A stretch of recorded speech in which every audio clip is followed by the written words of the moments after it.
Mi exnovia creyó que podía arruinar mi nombre inventando que yo era un monstruo violento, pero mientras ella jugaba a ser víctima, yo guardaba cada evidencia. Cuando la expuse, perdió amistades, credibilidad y toda apariencia de dignidad.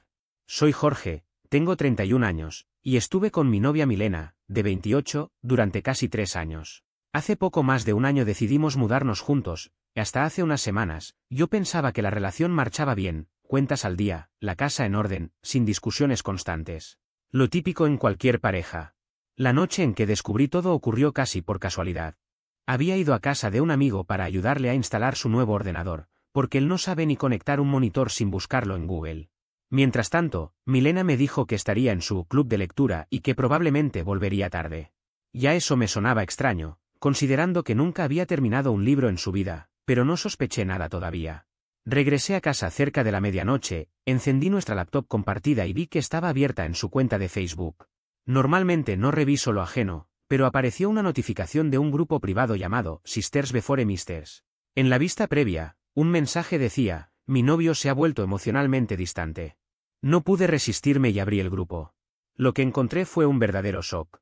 Milena llevaba semanas escribiendo publicaciones larguísimas en las que me describía como controlador, manipulador y hasta usaba palabras como narcisista.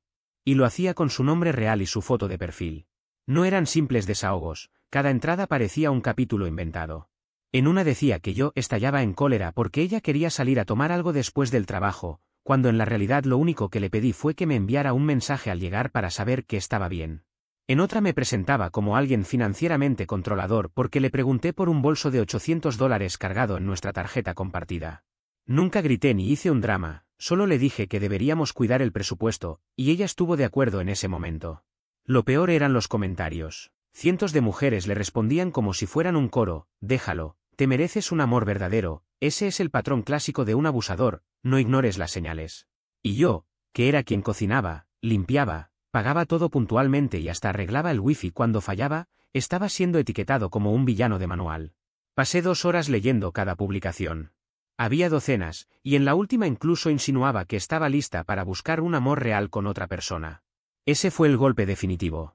Capturé absolutamente todo, cada post, cada comentario, cada "eres tan valiente". A las 3 de la mañana ya tenía una carpeta con 47 capturas guardadas en el escritorio. Cuando Milena regresó a casa a las 3:15, me inventó un resumen detallado del supuesto libro que habían leído.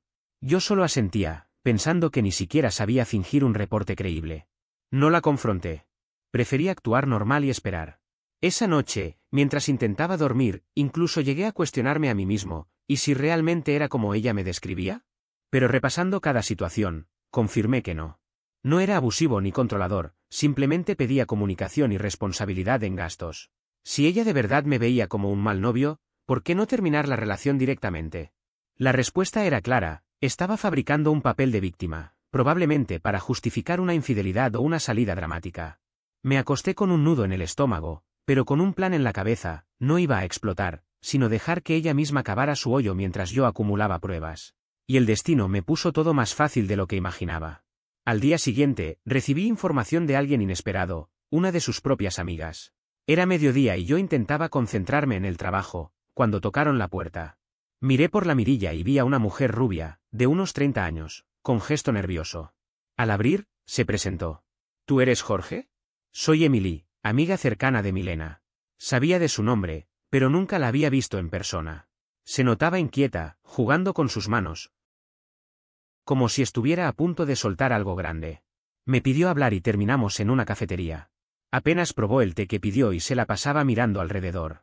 Finalmente, se inclinó y me dijo: creo que necesitas saber algunas cosas sobre Milena. Sentí que el corazón se me aceleraba. Cuando la amiga de tu pareja inicia así, nunca es para contarte de una fiesta sorpresa. Emily me explicó que también estaba en ese grupo de Facebook donde Milena publicaba sobre mí. Ella se había unido meses antes, pero con un motivo legítimo: buscaba apoyo durante su divorcio, así que su presencia allí era completamente válida. Cuando Emily empezó a reconocer las publicaciones de Milena en redes sociales, no podía creer lo que estaba leyendo. Ella me confesó: lo extraño es que cuando me hablaba de ti en persona siempre lo hacía en buenos términos. Me decía que eras atento, divertido, que le cocinabas y que juntos estaban planeando un futuro. Pero en internet te retrataba como si fueras un monstruo. Escuchar eso de alguien más me sacudió. Fue la confirmación de que no estaba perdiendo la razón. Entonces Emily soltó lo que me dejó helado. Jorge, creo que ella está viendo a otra persona. Me quedé paralizado. Le pedí que me lo explicara, y me contó que la había visto la semana anterior en un restaurante nuevo del centro con un hombre. No estaban simplemente conversando, se tomaban de la mano, se besaban, actuaban como una pareja. Le pedí que me describiera al tipo. Emily dijo que parecía mayor, tal vez de unos 30 y tantos, cabello oscuro, bien vestido, con porte de ejecutivo. Y entonces mencionó el nombre, Daniel. Recordaba haber escuchado a Milena nombrarlo en algún evento de networking. Cuanto más hablaba, más mal me sentía. Emily sacó su teléfono y me mostró capturas de pantalla de mensajes que había intercambiado con Milena. En ellos, Milena le pedía que la cubriera si yo llegaba a llamarla. Incluso le daba frases exactas para que repitiera, como si estuviera dirigiendo una obra de teatro: dile que estoy tomando un café contigo, necesito espacio para pensar en la relación. Emily admitió que había creído que se refería a otra amiga o a una consejera, jamás imaginó que se tratara de otro hombre. Para entonces mi cabeza hervía. Mentiras, engaños, historias falsas de abuso, hasta reclutar a sus propias amistades como coartada. Milena no solo jugaba con fuego, estaba rociando gasolina sobre sí misma. Lo curioso fue que Emily se notaba realmente dolida, no por ella misma, sino porque también se había dado cuenta de que había sido manipulada. Siento que me usó, me dijo. No pienso seguir cubriéndola ahora que sé la verdad. Me quedé mirando mi taza de café, tratando de procesarlo todo. En parte no me sorprendía, Milena siempre había tenido actitudes sospechosas. Aquellas publicaciones en Facebook lo demostraban. Pero ahora, con el nombre de Daniel y las pruebas de Emily, todo encajaba. Ya no era solo una corazonada. Le respondí con franqueza. Ya había visto las publicaciones. Guardé capturas de todo. Lo que me diste hoy es la pieza que me faltaba. Ella asintió, como si se hubiera quitado un peso de encima. Decidimos colaborar. Emily me mantendría al tanto si Milena volvía a pedirle que mintiera, y yo seguiría reuniendo pruebas en silencio. Incluso me dijo que estaría dispuesta a testificar si alguna vez fuera necesario. Salí de esa cafetería con sentimientos encontrados, enojo, porque la traición ya era innegable, y a la vez tranquilidad, porque ahora tenía respaldo. Ya no era el novio paranoico, sino alguien con testigos y pruebas. Cuando volví a mi apartamento, abrí la carpeta con capturas y añadí el material que me dio Emily. El rompecabezas comenzaba a tomar forma. Milena creía que era astuta, creando un personaje de víctima en Internet mientras se veía a escondidas con Daniel. Pero lo que no imaginaba era que cada paso suyo era un movimiento más dentro de una trampa invisible que se cerraba sola. No la iba a enfrentar todavía. No cuando tenía todas las ventajas de mi lado. Ahora contaba con las publicaciones guardadas y con las pruebas que me dio Emily. Pero si quería terminar esto de la manera correcta, necesitaba pruebas que fueran irrefutables. De esas que se ponen sobre la mesa y dejan sin palabras al otro. Así que pasé al modo detective. Nada de gabardinas ni exageraciones, sino método y eficiencia. Lo primero, revisar la factura de nuestro plan telefónico, ya que estaba a mi nombre. Ingresé a la cuenta y comprobé los registros del último mes. Ahí estaba, un número repetido decenas de veces al día, desde la mañana hasta la noche, incluso en horarios donde supuestamente ella estaba en su club de lectura. No estaba guardado en sus contactos, señal de que trataba de ocultarlo. Hice una búsqueda rápida. El número pertenecía a un tal Daniel, justo el mismo nombre que Emily había mencionado. Su dirección, un lujoso edificio en pleno centro, imposible de costear con el sueldo de Milena. Bingo. El siguiente paso fue usar la ubicación compartida que ella había olvidado desactivar. Cada vez que decía que estaba con amigas, su teléfono marcaba ese mismo complejo. Y como un reloj, desde allí me enviaba mensajes fingiendo estar en un café cualquiera, discutiendo sobre libros que nunca había tenido en sus manos. Era tan burda su mentira que resultaba insultante. Aún así, mantuve la calma. No la enfrenté, no di señales de sospecha. Sabía que, si esperaba, tendría mi oportunidad. Y no tardó en llegar. El jueves siguiente, llamé al trabajo diciendo que estaba enfermo y me instalé frente a ese edificio al caer la tarde. A las 6:30 vi entrar su coche en el garaje. No había duda, conocía de memoria la matrícula y el pequeño golpe en la puerta. Esperé pacientemente. A las 7:15 la vi salir del edificio acompañada de Daniel, exactamente como lo había descrito Emily, traje caro, peinado impecable, intentando aparentar más de lo que era. Caminaban juntos, él con la mano en su espalda como si le perteneciera.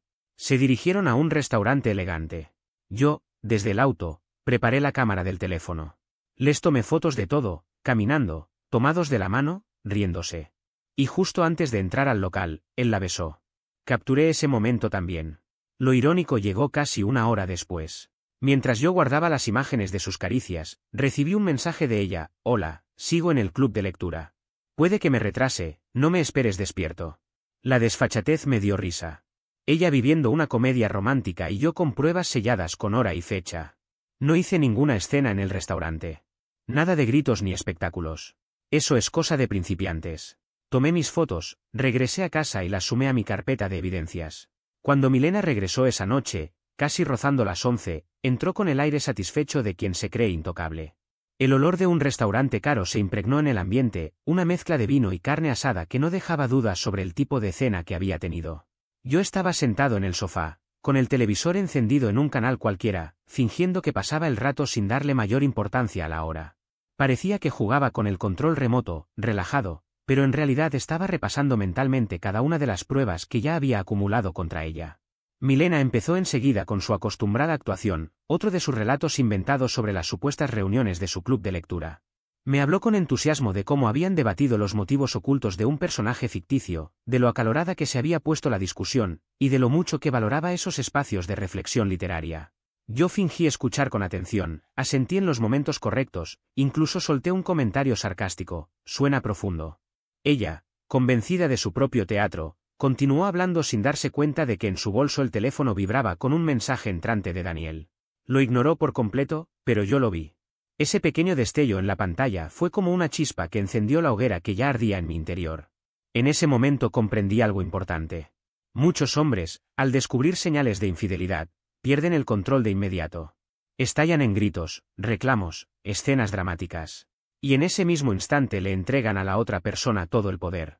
Porque entonces ellas lloran, se victimizan, cambian la narrativa, y logran hacer creer que el problema no es la traición, sino el supuesto arranque del que ha sido engañado.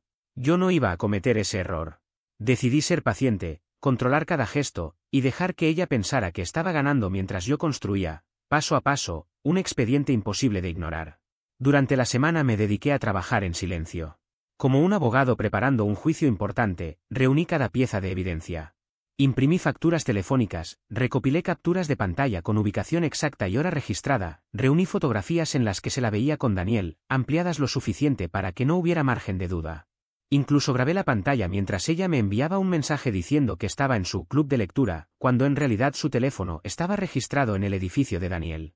Para el domingo, lo que tenía ya no era solo una colección de pruebas, era un archivo sólido, una carpeta tan bien organizada que podría haber destruido no solo una relación, sino la credibilidad completa de alguien.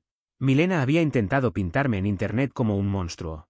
Me retrataba como controlador, abusivo, alguien capaz de manipular y herir. Y lo peor no era la infidelidad, aunque dolía, lo verdaderamente hiriente era la campaña que había lanzado en mi contra, esas publicaciones donde buscaba convertir a desconocidos en jueces que la aplaudieran por su supuesto sufrimiento, mientras en la realidad se escabullía con Daniel. Eso no era solo una traición íntima, era un intento de destruir mi nombre. Y cuando alguien ataca tu reputación de esa forma, no basta con dar la vuelta y marcharte. Hay que responder con la verdad, pero con tanta contundencia que jamás puedan volver a inventar otra versión creíble. Fue entonces cuando mi estrategia quedó clara: no buscar explicaciones, no pedirle respuestas. Eso ya estaba superado. Ahora solo se trataba de esperar a que ella cavara su propio hoyo. Y ella, sin darse cuenta, trabajaba con esmero en profundizarlo.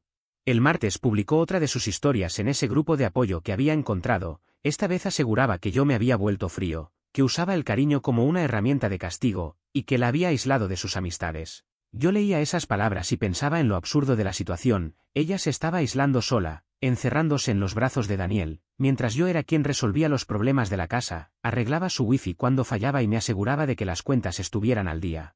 En lugar de sentir rabia, me di cuenta de la oportunidad que me estaba dando. Cada mentira que escribía hacía que la verdad brillara con más fuerza. Era como si Milena me estuviera entregando la soga con la que yo iba a colgar su propia historia. Esa misma noche llamé a Emily. Le dije que había llegado el momento de actuar. Ella, indignada desde hacía semanas al leer esas publicaciones, no dudó ni un segundo en apoyarme. Los dos coincidimos en que la mejor forma de exponerla era hacerlo en el mismo lugar donde ella se sentía protegida, ese grupo de Facebook donde jugaba a ser la víctima incomprendida. Emily propuso que armáramos un archivo que pusiera todo lado a lado, lo que Milena escribía y la realidad documentada. Así lo hicimos. Nos sentamos durante horas, revisando mensajes, organizando capturas, acomodando las pruebas en orden cronológico. A la izquierda, las publicaciones de Milena describiéndome como un hombre violento. A la derecha, pruebas irrefutables, nuestras conversaciones completas, los registros de ubicación, las fotografías con Daniel. Todo acompañado de fechas y horarios, de manera que nadie pudiera acusarnos de haber inventado nada. Era un expediente tan sólido que parecía preparado para presentarlo en un tribunal. Pero me guardé un golpe maestro para el final. Decidí que lo publicaría desde la propia cuenta de Milena. Ella había cometido la torpeza de dejar la sesión abierta en el portátil que compartíamos. Esa imprudencia que inicialmente me permitió descubrir sus mentiras se iba a convertir en la herramienta que sellara su caída. El miércoles por la mañana me senté frente al ordenador.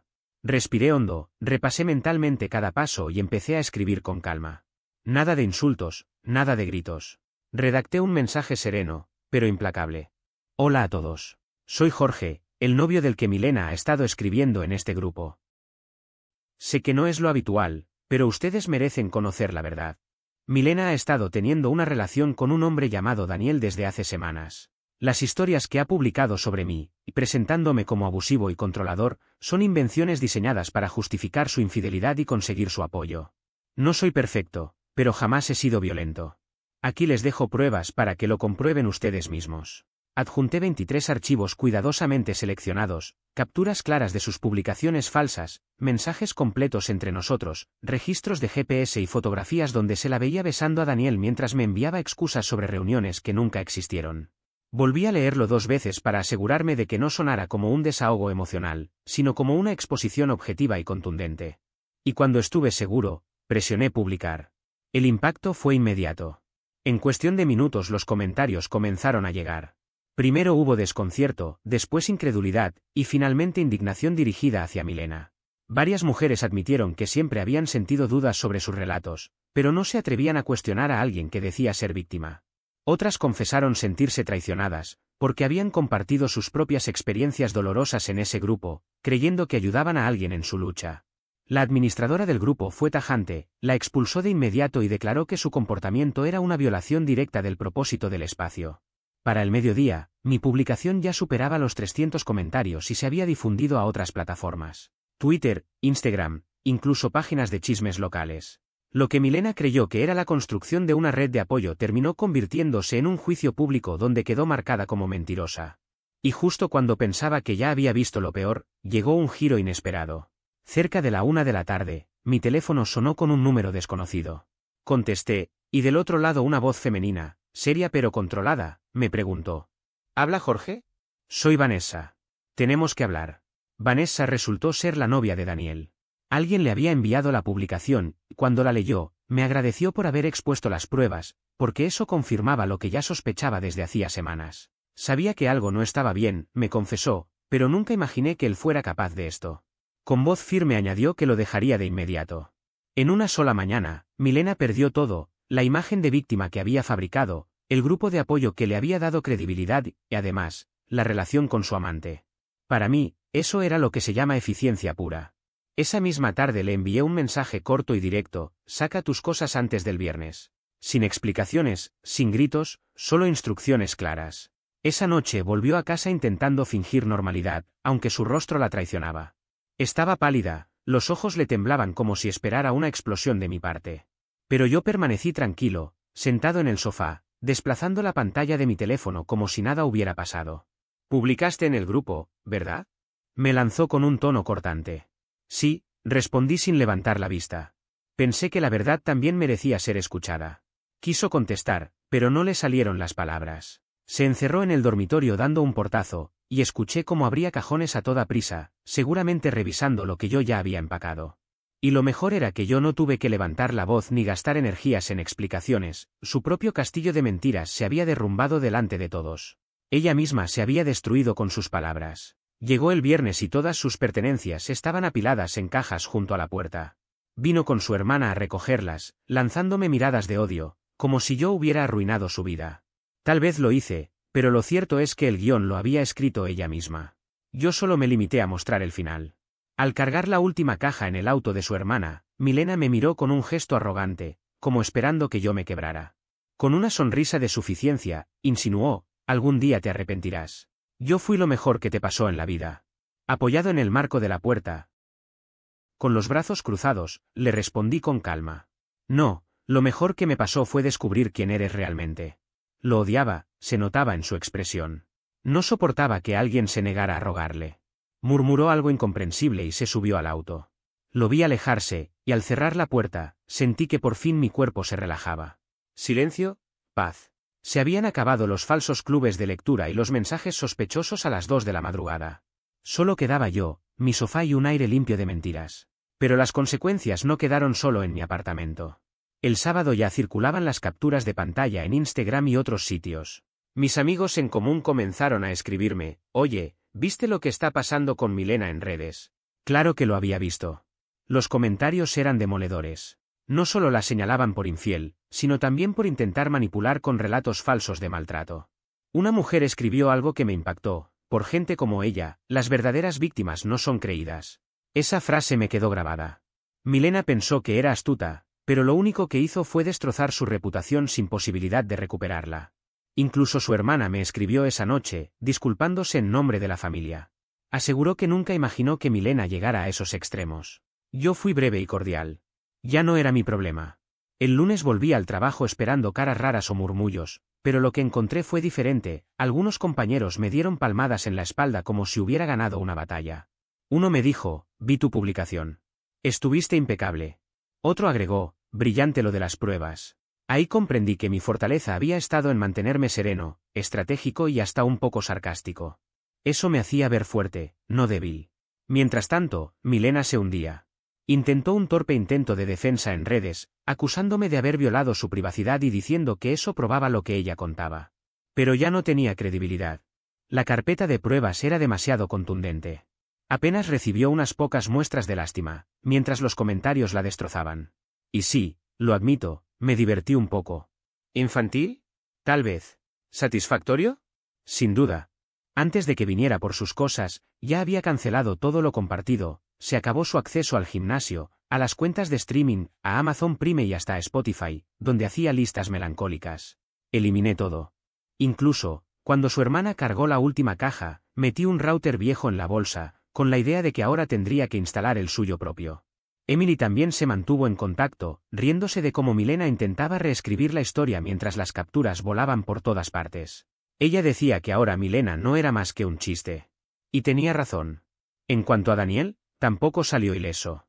Vanessa lo dejó en cuanto vio las pruebas. Pero no fue una ruptura tranquila, lo encaró frente a sus compañeros de trabajo, lo llamó farsante y recogió sus cosas esa misma noche.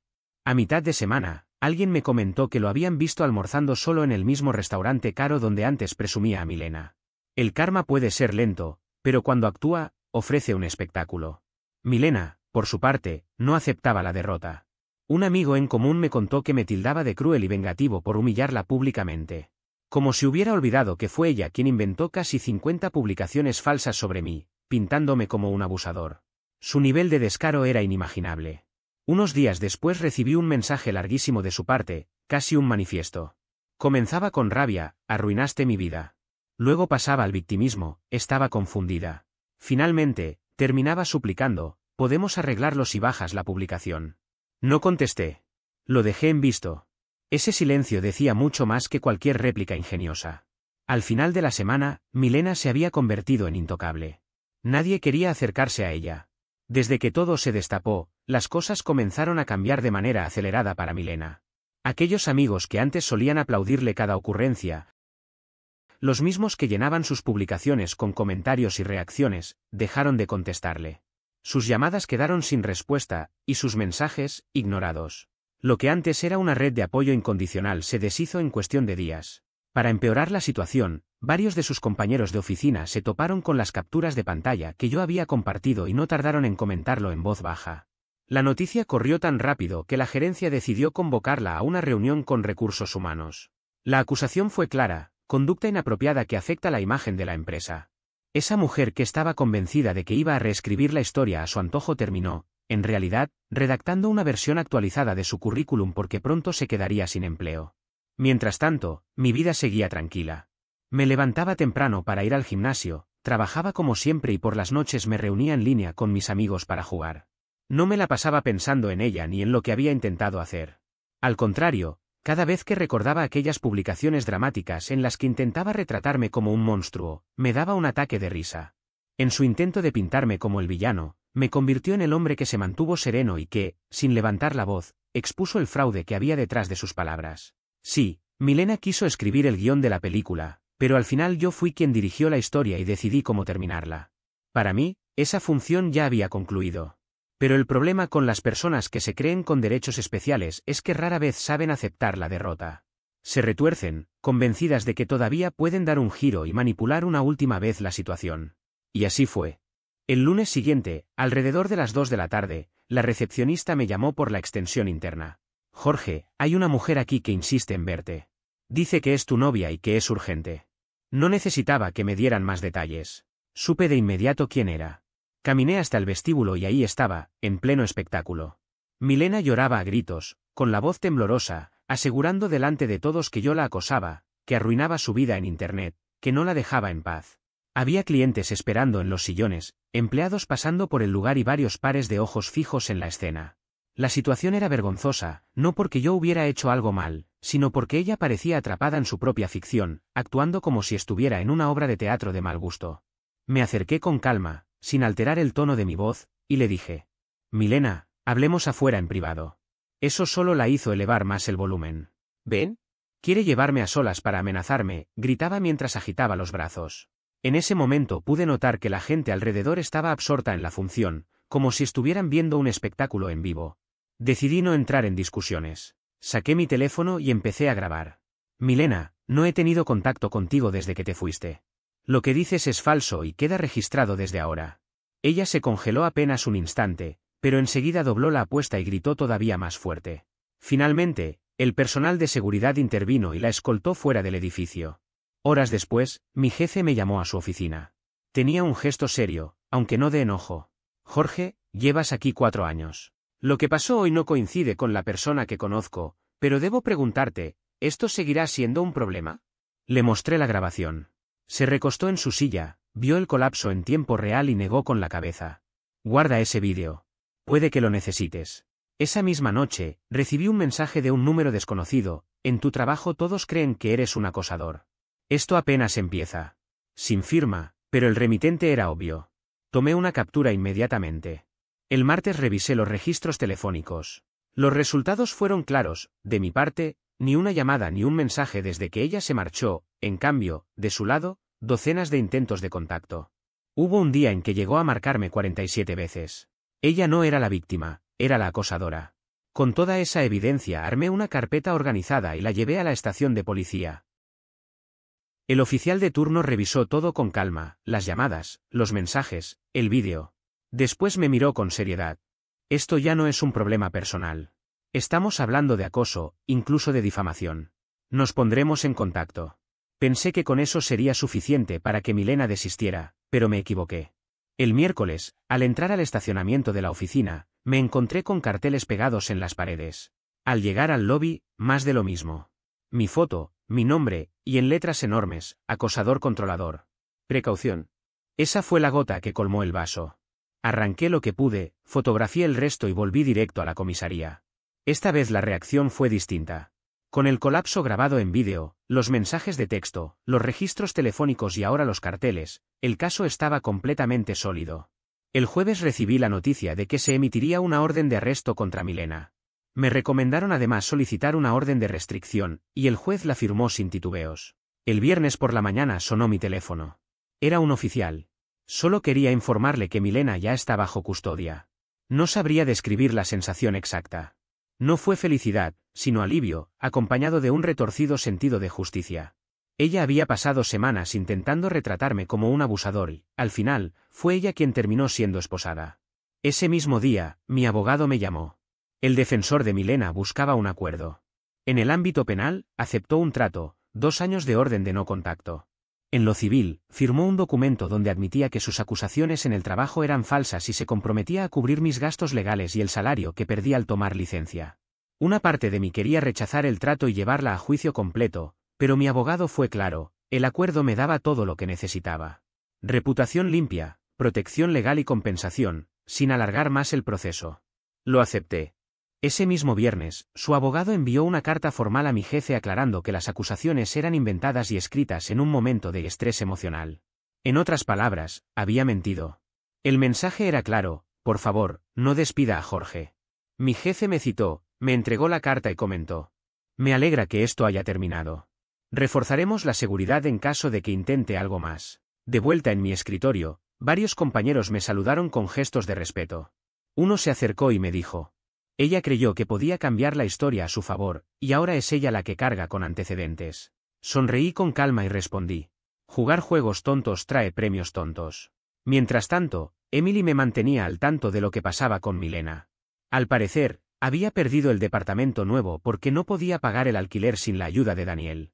Y como Daniel ya no contaba con el apoyo de Vanessa, tampoco estaba en condiciones de sostenerla. Así que Milena terminó de regreso en la casa de sus padres, desempleada y con su reputación destruida. Por su parte, Daniel también empezó a perder terreno. Su pequeña consultora de marketing sufrió un golpe fuerte cuando Vanessa decidió exponerlo ante varios de sus clientes.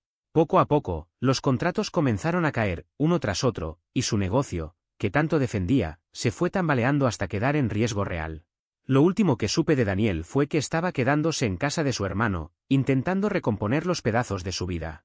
Mientras tanto, yo había recuperado mi rutina normal, trabajo estable, amigos apoyándome, mi horario de gimnasio intacto. En lugar de debilitarme, todo lo que pasó me volvió más firme y preciso. Aprendí que, en este tipo de situaciones, la mejor arma es la documentación. No se trata de gritar ni de perder la calma, se trata de mantener la cabeza fría, acumular pruebas y dejar que la verdad haga el trabajo pesado. Milena creyó que era astuta, que podía manipular todo para pintarme como un villano. Al final, lo único que consiguió fue terminar retratada en una foto policial. Y lo mejor de todo, nunca tuve que alzar la voz. En ese instante supe que la partida había acabado. Ella había jugado su última carta, pero esa jugada no la puso en un pedestal de víctima, sino en unas esposas. Por primera vez en semanas, dejé de sentir esa ansiedad de esperar el siguiente golpe, ya había caído, pero sobre ella. El lunes regresé a la oficina como si nada hubiera pasado. Mi jefe me llamó aparte, me mostró una carta enviada por el abogado de Milena en la que reconocían que todas sus acusaciones eran falsas, y me dijo: lamento que hayas tenido que pasar por eso. Me alegra que estés de vuelta. Eso fue todo. Sin sermones, sin miradas incómodas, todo limpio. Mis compañeros también reaccionaron bien. Algunos me preguntaron en privado qué había sucedido en realidad, y les di la versión profesional: rompimos, hubo acusaciones falsas y la policía me despejó de todo. Punto final. No necesité hablar mal de Milena. No hacía falta, todos habían visto lo suficiente para entender dónde estaba el problema. Incluso bromeaban con que debería impartir clases magistrales sobre cómo guardar pruebas. A la hora del almuerzo, uno de mis colegas comentó: lo gracioso es que ella te acusaba de ser controlador, y ahora es ella quien vive con una orden de restricción que controla cada paso que da. No podría haberlo resumido mejor. Mientras mi vida se estabilizaba, el mundo de Milena se derrumbaba. Emily, que seguía en contacto con ciertas personas, me mantenía al tanto porque, admitámoslo, era entretenido ver cómo todo se desplomaba. Milena perdió el departamento por no pagar la renta, luego la despidieron cuando Recursos Humanos se enteró de su arresto. Sus padres, a regañadientes, la recibieron en su casa, aunque hasta ellos estaban avergonzados. Los vecinos habían visto la foto de la detención circulando en Internet. Intentó hacerse pasar por víctima, diciendo que había sido acosada y atacada, pero nadie le creyó. Incluso sus viejas amistades comenzaron a darle la espalda. Resulta que cuando inventas historias de abuso para manipular, la gente deja de defenderte. Daniel tampoco salió bien parado. Vanessa lo dejó públicamente, los clientes abandonaron su negocio y lo último que escuché fue que andaba de sofá en casa de su hermano. La justicia no siempre hace ruido, pero en esta ocasión resonó lo suficiente como para que todos lo notaran. Lo curioso es que, al final, ya ni siquiera me importaba la infidelidad. Lo que más me dolió fue que intentara convertirme en un monstruo para justificar lo que hacía.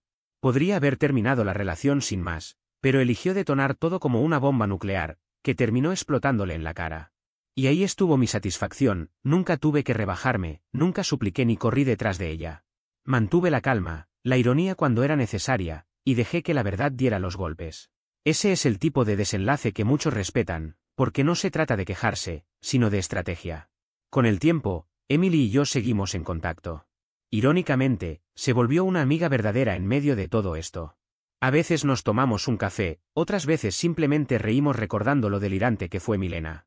Emily una vez me dijo. Ella pensaba que estaba jugando ajedrez mientras tú jugabas damas, pero en realidad tú estabas en una mesa de póker y ella ni siquiera notó que había apostado todo sin cartas. La descripción fue perfecta. De vez en cuando aún recibo mensajes de desconocidos que vieron la publicación de Facebook o las capturas de pantalla. Algunos me muestran apoyo, otros opinan que no debí exponerla en público. La verdad, me da igual. Las personas cuya opinión importa ya conocen los hechos, y eso es suficiente. Una noche, un amigo me preguntó si me arrepentía de haber hecho todo público en lugar de simplemente dejarla. Mi respuesta fue clara, ni de broma. Porque si me hubiera quedado callado, su mentira habría seguido circulando. Ella habría usado la carta de superviviente de abuso durante años, obteniendo lástima, mientras yo cargaba con la etiqueta de maltratador. Exponerla no fue un acto de venganza, fue un acto de supervivencia. Y sí, ver cómo luego se desmoronaba fue simplemente el premio adicional. La última vez que Milena intentó acercarse a mí fue a través de un conocido en común. Le mandó un mensaje pidiéndole que me dijera: dile a Jorge que lo perdono. Que todavía puede disculparse y quizá podamos arreglar las cosas. La desfachatez era absurda. Pasó de hacerse la víctima, a la exvengativa, y luego a fantasear con que yo volvería arrastrándome. No respondí. No hacía falta. Hoy mi vida se siente ligera. Mi departamento está en silencio, sin gritos ni discusiones inútiles. Mis mañanas comienzan con café tranquilo y no con sospechas. Trabajo, entreno, paso tiempo con gente que realmente aporta. Y cada día que pasa, agradezco más haber visto la verdad a tiempo. Ella juraba que la iba a extrañar, que un día entendería que era lo mejor que me había pasado. Pero la realidad fue otra, lo mejor que me ocurrió fue liberarme de su engaño y descubrir que la paz es 1000 veces más valiosa que cualquier relación basada en mentiras. Y cada vez que recuerdo su caída, no siento rencor, solo alivio, porque esa pesadilla ya no forma parte de mi historia.